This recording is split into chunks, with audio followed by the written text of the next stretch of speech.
ஊடகங்கள் என்பது சமூகத்திற்கு விழிப்புணர்வையும் சரியான தகவல்களையும் கொண்டு சேர்க்கும் வலிமையான கருவியாக இருக்க வேண்டும். ஆனால் இன்றைய காலகட்டத்தில் சில தொலைக்காட்சிகள் பார்வையாளர்களின் எண்ணிக்கையையும் விளம்பரங்களையும் மட்டுமே இலக்காக கொண்டு செயல்பட்டு வருகின்றன. அந்த வகையில் சமீபத்தில் சன் குழுமத்தின் சன் ஆதித்யா தொலைக்காட்சியில் வெளியான ஒரு விளம்பர வீடியோ இந்திய சுதந்திர போராட்ட தியாகியும் செக்கிழுத்த செம்மல் மற்றும் கப்பலோட்டிய தமிழன் என்று மக்களால் போற்றப்படுபவருமான வ.உ. சிதம்பரம் பிள்ளையை இழிவுபடுத்தும் வகையில் வெளியான புரோமோ கடும் கொந்தளிப்பை ஏற்படுத்தி உள்ளது.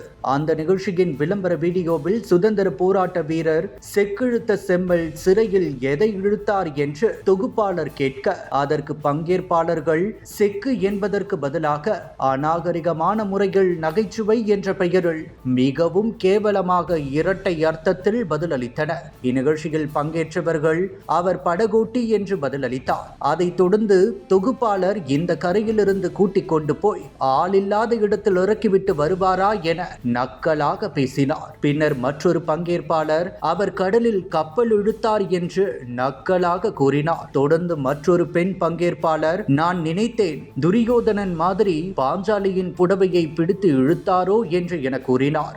ஆதிக்கத்தையும் எதிர்த்து போராட தனது வழக்கறிஞர் தொழிலையும் குடும்ப சொத்துக்களையும் துறந்து சுதேசி கப்பல் நிறுவனத்தை துவங்கியவர் வ.உ. சிதம்பரம் பிள்ளை.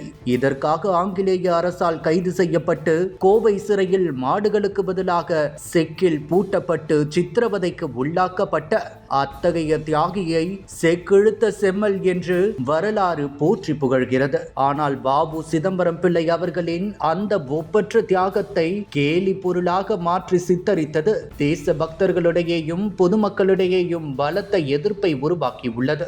இந்த வீடியோ பரவியதை தொடர்ந்து வ.உ. சிதம்பரம் அவர்களின் பேத்தி சன் ஆதித்யா நிர்வாகத்தை தொடர்பு கொண்டு தனது கண்டனத்தை தெரிவித்ததை அடுத்து அந்த வீடியோ நீக்கப்பட்டது. இருப்பினும் வெறுமனே வீடியோவை நீக்குவது மட்டும் போதாது என்றும் தொலைக்காட்சி நிறுவனம் நிபந்தனையற்ற பொது மன்னிப்பு கேட்க வேண்டும் என்றும் மத்திய அரசு இது போன்ற சம்பவங்கள் மீண்டும் நிகழாமல் இருக்க கடுமையான நடவடிக்கை எடுக்க வேண்டும் என்றும் கோரிக்கைகள் வலுத்து வருகின்றன.